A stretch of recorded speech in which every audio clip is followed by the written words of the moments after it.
네, 오늘 함께 보실 말씀은 요한복음 5장 1절부터 9절까지 말씀입니다.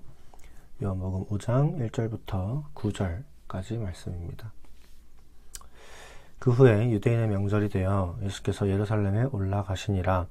예루살렘에 있는 양문 곁에 히브리 말로 베데스다 하는 못이 있는데 거기 행각 5이 있고 그 안에 많은 병자, 맹인, 다리 저는 사람, 혈기 마른 사람들이 누워 물의 움직임을 기다리니 이는 천사가 가끔 못에 내려와 물을 움직이게 하는데 움직인 후에 먼저 들어가는 자는 어떤 병에 걸렸든지 낫게 되밀어라. 거기 38해 된 병자가 있더라. 예수께서 그 누운 것을 보시고 병이 벌써 오래된 줄 아시고 이르시되 네가 낫고자 하느냐? 병자가 대답하되 주여 물이 움직일 때에 나를 못에 넣어주는 사람이 없어 내가 가는 동안에 다른 사람이 먼저 내려가나이다.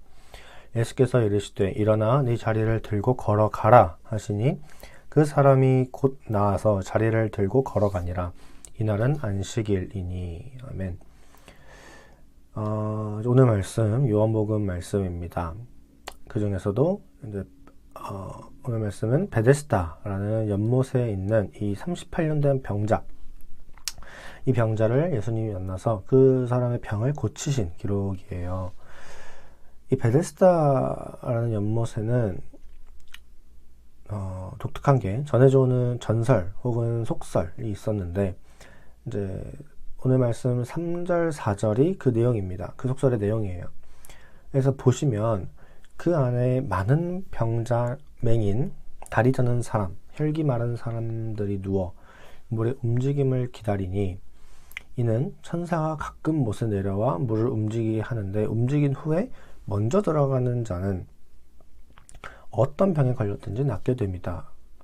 하고 말합니다. 그러니까 이 병자들이 그 연못 주변에 이렇게 삥 둘러 있었겠죠. 거기서 물이 흔들리는 순간을 기다리고 있는 거예요. 왜냐? 천사가 가끔 연못에 내려와서 물을 흔드는데 그때 연못에 먼저 들어가는 사람은, 그러니까 천사가 내려온 것 같을 때 연못에 제일 먼저 가서 천사를 제일 먼저 만나는 사람이 병에서 낫는다라는 그런 미신이 있었던 거죠. 그런 속설이 있었던 거예요. 근데 사실은 그렇지 않아요. 사실은 이제 어떤 좀 그 근방에 있는 지형적인 이유가 좀 있는데 그 베데스다라고 하는 그 연못에는 그 연못 주변에 그 베데스다 연못으로 물을 공급해주는 다른 이제 샘들이 있었어요. 어떤 학자나 이제 주석들을 보면 온천이 있었다고도 말을 해요. 그래서 어쨌거나 그 물을 공급해주는 그 공급원이 또 있었는데 이제 당연히 어느 한 다른 곳에서부터 물이 이렇게 흘러 들어올 때 기존에 있던 물에 당연히 진동, 이 파동이 생기겠죠.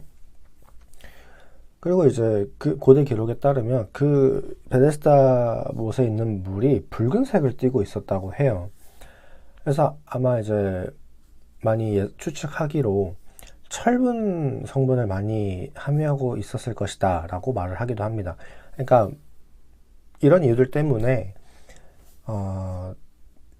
이 베데스다라고 하는 그 못에 들어가거나 그 물을 이제 피부에 닿게 되면 철분이 많다 보니까 가끔 이제 피부병 같은 거를 치료하는 효능을 일으키기도 했어요.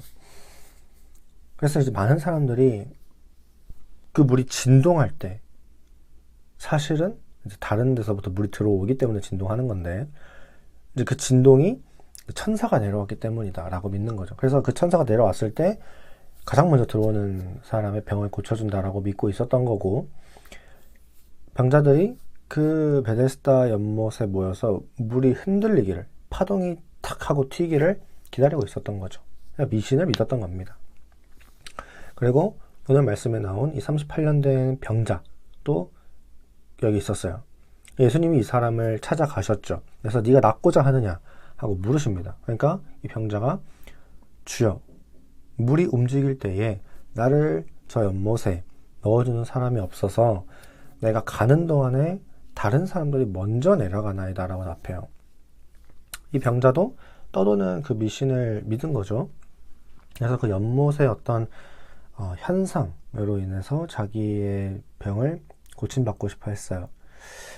근데 이제 문제는 자기를 연못에 넣어주는 사람도 없고, 자기는 이제 거동이 불편하니까 뭐 쉽게 잘 들어가지도 못하고, 들어가려고 하면 열심히 하면 다른 사람이 먼저 들어가서 내가 낫지 못하고 지금까지 38년 동안 이렇게 지내고 있다라고 얘기를 하는 겁니다. 근데 좀 어떻게 보면 뭐 고집이라고 해야 될지 근성이라고 해야 될지 참 대단한 것도 있죠. 사실 이 병자는 자기만의 어떤 힘이나 자기의 능력으로는 이 연못에 들어갈 만한 게 없어요. 가능성이 없습니다. 그런데도 이 병자는 내가 언젠가는 저 연못에 들어가리라 하는 그 작은 희망을이라도 붙들고 38년 동안 거기 있었던 거죠. 그래서 예수님은 그런 병자를 향해서 네 자리를 들고 걸어가라 하고 말씀을 하십니다. 그러니까 이 병자가 정말로 자기가 그동안 같이 지냈던 그 자리를 들고 일어나서 걸어가요. 여기서 우리가 알 수 있는 게 있죠. 바로 문제 해결의 방법입니다. 문제 해결의 방법. 이 병자는 38년 동안 자기가 생각했던 그 미신과 자기의 노력으로 자기의 이 문제, 이 병을 해결하려고 했어요. 그런데 실제로는 자기 병을 거친 건 자기가 찰떡같이 믿었던 그 미신도 아니고 자기의 어떤 노력도 아니고 이 예수님의 능력, 예수님의 말씀이었습니다. 네 자리를 들고 걸어가라 하신 그 짧고 간결한 예수님의 말씀이었어요. 우리가 살다 보면 이런 상황들을 많이 마주하죠. 내가 앞뒤 양옆이 다 막힌 것 같은, 그렇다고 내가 땅을 파고들 수는 없으니까요. 정말 사방이 막힌 것 같은 그런 상황에 많이 처하게 됩니다. 근데 우리가 뭐 그런 상황에 처할 수는 있어요. 근데 이제 문제는 우리 자연스럽게 내 힘으로 내가 생각할 때의 이성적인 방법과 합리적인 방법과 그런 것들로 상황을 이겨내려고 하고 해결하려고 한다는 거죠. 감당하기 힘든 가운데서도 우리가 하나님을 먼저 생각한다기보단 자연스럽게 주변을 먼저 살피게 되는 것 같아요. 그런데 그런 방법으로는 사실 해결이 안 되는 경우가 굉장히 많죠. 하지만 제가 아까 얘기했죠. 앞과 뒤가 막혔고 양옆이, 사방이 다 막힌 순간에 한 곳이 열려있는 곳이 있는데 그게 바로 하늘입니다. 내가 딛고 있는 땅으로 내가 들어갈 수는 없기 때문에, 그러면 내가 어디를 바라보느냐? 하늘을 바라볼 수밖에 없어요. 열려있는 게 하늘밖에 없거든요. 세상은 우리를 사방에서 조여오고, 세상은 우리를 사방에서 힘들게 그렇게 만들지만, 상황을 그렇게 만들어 가지만 하늘은 열려 있습니다. 그래서 하늘이 열려 있어요. 근데 이 하늘이 열려 있다라는 말을 잘 생각했으면 좋겠어요. 우리가 살아가면서